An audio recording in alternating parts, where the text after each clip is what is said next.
Okay, so let's go over section 4's grid in responses. So tickets for a student, number 431. Tickets for a student talent show cost $2 for students and $3 for adults. If Chris spent at least $11, but no more than $14 on X student tickets and one adult ticket, then what is the one possible value of X? So let's think about this. It's $2 for students, so 2 times, but I don't know how many students he bought, plus one adult, that's just $3. That has to be between at least $11, so at least $11 equal to, and no more than $14, so equal to $14. Then what is one possible value of X? So I could do a quick guess and check if I want to, but I could just solve this too. I subtract 3, and if I take away that one adult ticket, that means I have $8 or I have $11, right? So now if I divide by 2, I have 4 is less than or equal to X, which is less than or equal to 5.5. So if I say what is one possible value of X, remember, it's not just any decimal. X represents the number of students. So he either bought 4 student tickets or 5 student tickets, and either of these answers are acceptable. All right, number 32. Ages of the first 12 United States presidents at the beginning of their terms of office are given in the table.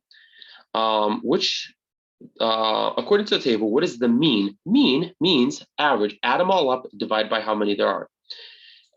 So what I'm going to do is I'm just going to use my calculator and add up all of these values. So everything I highlight, I have to add up. Okay, so let's see what the calculator says when I add all those up. 57 plus 62 plus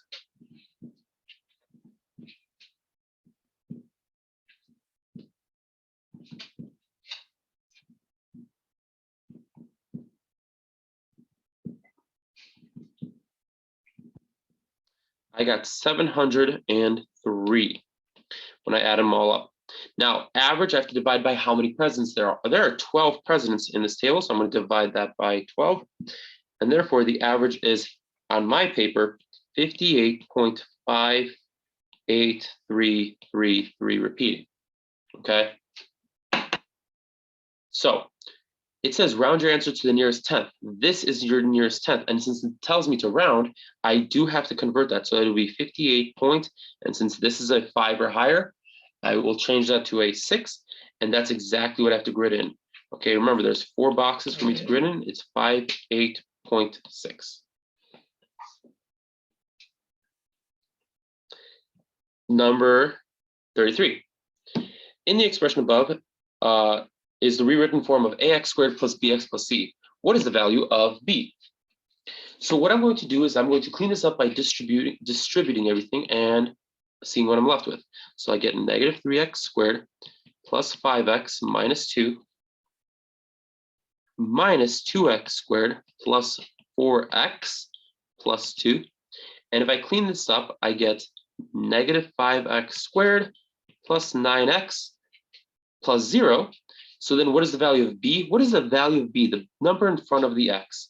And that is 9. So the correct answer in this one is 9. 34. In a circle with a center of O, central angle of AOB has a measure of 5 pi over 4 radians. So for those of you who know your unit circle, this is 0. This is pi over 2. This is pi. This is 3 pi over 2. And this is 2 pi. Okay, pi over 4, everybody knows is right there, pi over 4. Okay, it's the equivalent of 45 degrees. So what does that mean? Well, that means 2 pi over 4 is right here, 3 pi over 4 is right here, 4 pi over 4 is right here, and 5 pi over 4 is right here. Okay, so if I look at the area of a sector of this circle, I basically just highlighted all of this because that takes me up to 5 pi over 4. Well, I could just look at this and see, oh, okay, how many pieces of the pie are filled out? It's 5 out of, and if I continue this, it'd be 5 out of 8, or the equivalent of, what is that, 0.625. So it says, what is the fraction? Okay, it specifically says fraction, so don't give me a decimal in this one. It is 5 over 8. Okay, guys, 4 more. Number 35, the online store receives customer satisfaction ratings between 0 and 100 inclusive. If the first 10 of the store received have an average of 75, what is the least value you can get for the 11th rating and still be able to have an average of at least 85 for the first 20 ratings? So it sounds like they're kind of breaking up to the first 10 and the second 10. So that's what I'm going to do. I'm going to say the first 10 sum, okay, which means take the first 10 and add them up, has an average of 75. So if I take the first 10 sum and divide it by 10, it equals 75. So that means the first 10 sum has to be 750. Okay, well, it says the first 20 ratings has at least 85. So if I take the first 10 and I take the second 10 and divide that by 20, I should get 85. Well, I know the first 10 sum is equal to 750 because that's what it came out to be, right? So 750 plus the second 10 over 20 equals 85. So what does the second 10 equal? I'm going to multiply by 20. That's going to give me, let's see, 85 times 20 is 1700. So 750 plus second 10 equals 1700. So the second 10 has to equal 950.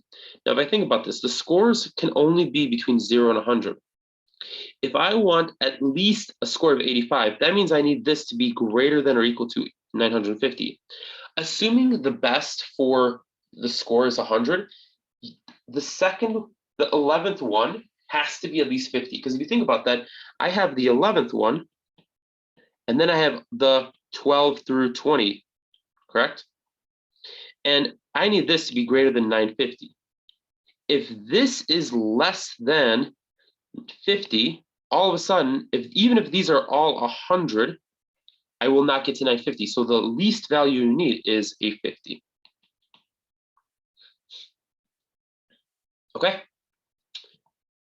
In the xy plane, if a point with coordinates a, b lies in the solution set of the system of inequalities above, what is the maximum possible value of b? Okay, so what I'm going to do is I'm going to kind of do a mock graph of this. If I was to graph this, I know I'm crossing at 3,000, and it has a negative slope. Okay? And if I graph this one, it goes through the origin because there's a plus 0 at the end, so it goes through the origin, and it has a positive slope. So it says, what is the maximum possible value of b? Well, b is the y value. So according to where they intersect, what is the highest y value? Now, the inequalities, it says y is less than or equal to, so that means I'm shading on this side. It says y is also less than or equal to on this side, so I'm shading below this one. So I'm really looking at what is the highest point of this region right here, which is no different than the highest point of that intersection. So all I need to do is find the y value of where they cross. How do I do that? I do a little bit of substitution. 5x gets plugged in on this side, equals negative 15x plus 3,000. So that means 20x is equal to 3,000. So that means x is equal to 150. And if x is equal to 150, I want to plug that back in. Again, guys, I want the y value. So if I plug that back in, I get 750. And that is the maximum possible value. 750 goes into the grid. All right, last two questions. 38 has messed up a lot of people for one simple reason. If a shopper enters a store at an average rate of R shoppers per minute, and each stays in the store at an average time of T minutes, the average number of shoppers in the store, N, at any given time is given by this formula. It's called the Little's Law. The owner of Good Deal store estimates that during business hours, an average of 3 shoppers per minute enter the store and stay an average of 15 minutes. Therefore, there's 45 shoppers. 3 times 15 is 45. There's 45 shoppers in a store at any time. Number 37, Little's Law can be applied to any part of the store, such as a particular department and the checkout lines. The store owner determines that during business hours, approximately 84 shoppers per hour make purchases, and each of these shoppers spends an average of 5 minutes in the checkout line. At any time during business hours, about how many shoppers on average are waiting in the checkout line during the purchase at Good Deals store? So all I have to do is take 84, because that's the R value, which is the number of shoppers per minute. Let's take that back. I take that back. This is average shoppers per minute. I just noticed that. R is shoppers per minute, T is minutes. Here I have 54 shoppers per hour. Okay, so I have to convert that. 84 shoppers per hour. Let's convert that to minutes. So 1 hour is 60 minutes. So that would be 84 divided by 60. 84 divided by 60 is 1.4. So that's actually 1.4 shoppers per minute. Times 5 minutes. So what's 1.4 times 5? The answer is 7.